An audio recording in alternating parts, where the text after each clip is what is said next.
Hello दोस्तों, welcome to the authentic employment notice channel. ये जो वीडियो है उसका विषय है कि सामाजिक आर्थिक के जो अंक जिन कैंडिडेट ने क्लेम किए हैं, दरअसल डिफरेंट सोशल मीडिया के माध्यम से, चाहे वो यूट्यूब हो या फिर टेलीग्राम हो, उनके मन में जो है एक तरीके से कन्फ्यूजन्स पैदा की जा रही हैं। क्योंकि जो फेक कैंडिडेट हैं और जो जेन्युइन कैंडिडेट हैं, उनको जो चीज़ जो है डिस्टिंग्विश करती है वो आपकी 1,80,000 की इनकम है। सो उसको लेके जो है काफ़ी कन्फ्यूजन्स पैदा किए जा रहे हैं और इनकम की जो डेफिनेशन है उसके बारे में बहुत सारे कैंडिडेट जो है अपने श्योर नहीं है कि इनकम एक्चुअल में चीज़ है क्या। तो उसको देखते हुए काफ़ी कैंडिडेट जो है, डर का माहौल ऐसा बना हुआ है कि काफ़ी कैंडिडेट जो जेन्युइन भी हैं लेकिन फिर भी डर के कारण जो है वो अपने मार्क्स विड्रॉ कर ले रहे हैं। तो इस वीडियो में हम बात करेंगे कि एक्चुअल में आपकी इनकम जो है वो क्या चीज़ होती है और इनकम किस चीज़ को हम बोलेंगे। लेकिन सबसे पहले मैं एक बात बता दूं कि ऑथेंटिक एम्प्लॉयमेंट नोटिस चैनल उन कैंडिडेट को सपोर्ट नहीं करता है जो फेक तरीके से सोशो इकोनॉमिक क्राइटेरिया के मार्क्स लेने की कोशिश कर रहे हैं। फेक कहने से मेरा मतलब ये है कि जिनके घर में गवर्नमेंट जॉब है और फिर भी नो गवर्नमेंट जॉब के मार्क्स क्लेम कर रहे हैं, जिसके फादर जो है वो हैं लेकिन फिर भी फादरलेस के मार्क्स क्लेम करने की कोशिश कर रहे हैं, या फिर पहले जो मार्क्स ले चुके हैं सोशो इकोनॉमिक क्राइटेरिया के अंडर किसी और एग्जाम में वो, लेकिन अब फिर दोबारा से मार्क्स लेने की कोशिश कर रहे हैं। सो अदर जैसे कंडीशन है उनमें जैसे वो फिट नहीं बैठते हैं तो भी वो मार्क्स लेने की कोशिश कर रहे हैं। लेकिन इस वीडियो में जो 1,80,000 जो इनकम को लेके जो है इशू बनाया जा रहा है विभिन्न यूट्यूब चैनलों के द्वारा और विभिन्न जो टेलीग्राम चैनलों पे उन कैंडिडेट के द्वारा जो कि 5 मार्क्स नहीं ले पाए उनके घर में गवर्नमेंट जॉब होने के कारण, तो उनके द्वारा बहुत सारे कैंडिडेट को जो है कंफ्यूज किया जा रहा है। तो ये वीडियो उन कैंडिडेट के लिए है कि 1,80,000 की इनकम जो है वो एक्चुअल में क्या है। पहली चीज सोशो इकोनॉमिक क्राइटेरिया की अगर बात करें तो उसमें पहली कंडीशन है आपकी नो गवर्नमेंट जॉब की। अगर गवर्नमेंट जॉब घर पे नहीं है तो पहली कंडीशन आपकी फुलफिल हो जाती है। अब दूसरी कंडीशन जो है वो ये है कि 1,80,000 से इनकम जो है आपकी कम होनी चाहिए। जैसा एडवर्टाइजमेंट में लिखा गया है कि पिछला फाइनेंशियल ईयर आपका देखा जाएगा 2021-22 का, इस हिसाब से देखा जाएगा आपका एडवर्टाइजमेंट के हिसाब से। तो अगर 31 मार्च 2022 के बाद 1 अप्रैल 2022 से लेके आगे जितने भी आपने पैसे अर्न किए हैं वो आपके काउंट नहीं होंगे।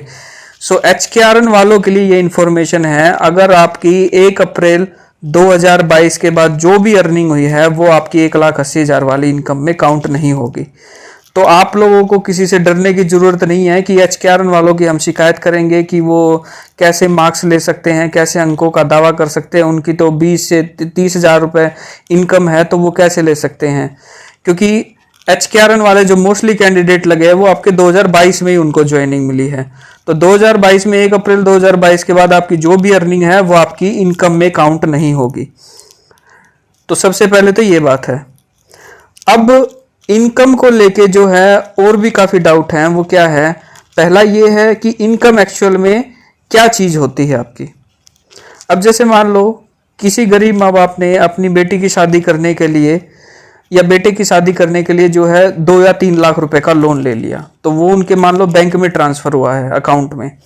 तो क्या उस लोन के अमाउंट को हम 1,80,000 की इनकम के उससे देख सकते हैं कि इनकम तो 1,80,000 है, 4 लाख का लोन ले लिया तो 1,80,000 से तो ज़्यादा ही है 4 लाख, तो क्या हम उसको इनकम मान सकते हैं?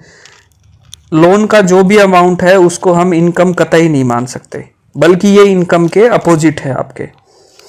अब दूसरी चीज़ ये है, काफ़ी कैंडिडेट जो है कह रहे हैं कि अगर किसी ने जैसे BEd की है, BSc की है या कुछ और किया है तो BEd कम से कम 1 लाख रुपए की तो की होगी।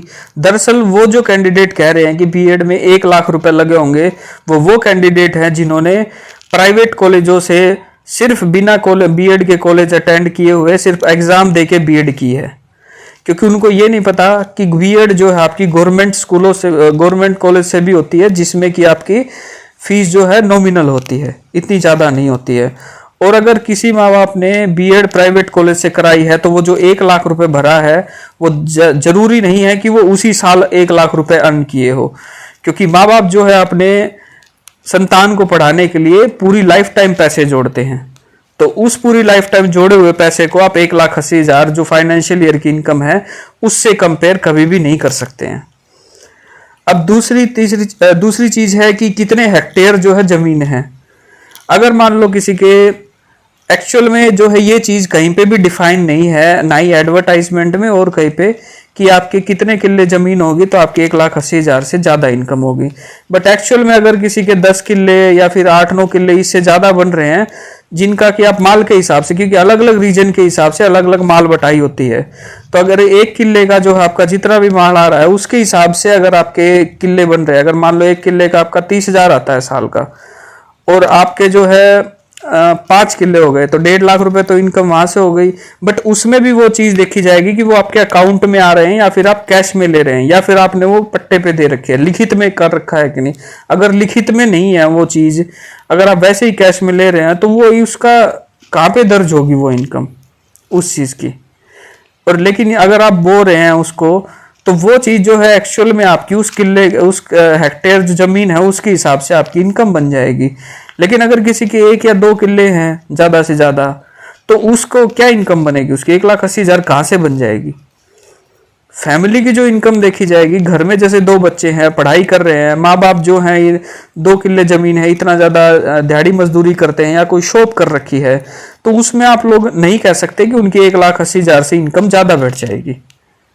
क्योंकि अगर वो 15-20 हजार रुपए एक महीने का अर्न कर भी लेते हैं, तो उसमें 1,80,000 से ज्यादा इनकम होना कोई ये नहीं है कि उनकी इनकम 1,80,000 से ज्यादा हो जाएगी। अब तीसरी चीज क्या है इसमें, कि अगर मान लो किसी के पास कोई फ्लैट है या घर है जिसमें वो रह रहे हैं, वो तो इनकम का सोर्स नहीं है। लेकिन अगर किसी ने कोई फ्लैट ले रखा है या कोई हाउस जो है वो किराए पे दे रखा है, तो जाहिर सी बात है वो 1,80,000 के क्राइटेरिया में नहीं आएंगे। क्योंकि कम से कम कोई फ्लैट या फिर घर ले रखा है तो उसका कम से कम कहीं पे, अगर शहर में फ्लैट है तो वो तो बिल्कुल भी नहीं आएंगे, क्योंकि 20 से 25 हजार जो किराया है वो आम बात है। अगर किसी का कोई गांव में ही घर है, दूसरा को प्लॉट में जैसे छोटा सा बना रखा है, वो भी अगर 1-2 हजार रुपए किराए पे दे रखा है, तो वो जो है आपका इनकम के, उसकी इतनी इनकम नहीं बनेगी आपकी। एक चौथा डाउट ये है कि अगर मान लो किसी के जो है, किसी ने एफडी करा रखी है, अपना पीछे का जो पैसा है वो जोड़ जोड़ के उसने फिक्स डिपॉजिट करा रखा है कि मेरी सेविंग हो जाएगी, फ्यूचर में काम आ जाएगा। तो क्या मान लो जैसे किसी की 4 लाख की एफडी हो रखी है, तो क्या वो इनकम है आपकी? 1,80,000 से तो ज्यादा है 4 लाख का अमाउंट, तो क्या वो इनकम में काउंट होगा? दरअसल एफडी का जो अमाउंट है वो आपका इनकम में काउंट नहीं होगा। एफडी पे जो इंटरेस्ट आ रहा है, जो भी 4 लाख पे आपका 20 या 30 या 40 हजार आपका जो भी इंटरेस्ट आ रहा है, वो आपका जो है इनकम में काउंट होगा, ना कि एफडी का जो अमाउंट है वो इनकम में काउंट होगा। अब कुछ तो ऐसे ही बेतुकी बात कर रहे थे कि जी जैसे इन घर में जैसे है ना, कि हमारे बच्चे इतने कंफ्यूज हो रखे हैं कि हमारे घर में जैसे 2 भैंस हैं, तो एक भैंस का तो दूध बेच देते हैं और एक भैंस का दूध पी लेते हैं, तो जो बेचते हैं, जो पैसे आते हैं, क्या वो भी इनकम में काउंट होंगे? अब बच्चे ऐसे ऐसे भी क्वेश्चन पूछ रहे हैं मेरे से, तो बताओ मैं क्या जवाब दूं उनको। एक 5वीं चीज ये है कि फेलोशिप और ग्रांट, कि अगर कोई कैंडिडेट जैसे फेलोशिप मिल रही है किसी को कोई, या फिर कोई ग्रांट मिल रही है गवर्नमेंट की तरफ से, कोई स्कॉलरशिप है, तो क्या वो भी इनकम के दायरे में आती है? मैंने जो है तहसीलदार से और अदर जगह भी कंफर्म किया है, ये जो है चीजें आपकी इनकम के दायरे में नहीं आती है। ये जो है गवर्नमेंट आपको एक्सपेंडिचर के लिए देती है, तो ये चीजें जो है आपके इनकम के दायरे में नहीं आएंगे, फेलोशिप और ग्रांट जो है। तो एक्चुअल में जो है इनकम क्या है, उसकी डेफिनेशन क्या है? इनकम की डेफिनेशन ये है कि कोई भी परमानेंट सोर्स जिससे कि आपके पास लगातार पैसे आ रहे हैं, वो आपकी इनकम है। ऐसा नहीं है कि मैंने आपको 50,000 रुपए दिए और वो 50,000 रुपए आपने लेके किसी और को दे दिए, या और किसी और को देने के बाद आप सोच रहे हो कि वो जो है आपकी इनकम बन गई है। सो इनकम के बारे में जो है आप लोग श्योर रहें। इनकम के लिए इतना आप लोगों को डरने की जरूरत नहीं है। अगर आपके कोई भी ऐसा सोर्स नहीं है, परमानेंट सोर्स, जिससे कि आपकी इनकम नहीं आ रही है, तो आप लोगों को डरने की जरूरत नहीं है। 22 में 1 अप्रैल 2022 के बाद जो भी आपने पैसे अर्न किए हैं वो आपके इनकम में काउंट नहीं होंगे। जैसा एडवर्टाइजमेंट में लिखा हुआ है 2021 से 2022 का फाइनेंशियल ईयर देखा जाएगा, तो 2022 का फाइनेंशियल ईयर 2021-22 का फाइनेंशियल ईयर आपका जो है वो आपका मार्च 2022 में खत्म होता है, 31 मार्च 2022 को खत्म होता है और 1 अप्रैल 2021 को शुरू होता है। तो इन बिटवीन जो ये जो साल है इसके बीच की आपकी इनकम देखी जाएगी। इसके बाद या इसके पहले आपने जो भी कमाया है वो आपका नहीं देखा जाएगा। तो HKRN वाले जितने भी कैंडिडेट हैं उनको डरने की जरूरत नहीं है। HSSC ने बोल दिया है कि एक बार 5 नंबर आपने ले लिए तो आप दोबारा भी क्लेम कर सकते हो, तो उसमें आप लोगों को डरने की जरूरत नहीं है। ठीक है, तो कोई भी अगर डाउट फिर भी बचता है तो 5 नंबर मैं आपको बता रहा हूं जो जेन्युइन कैंडिडेट है।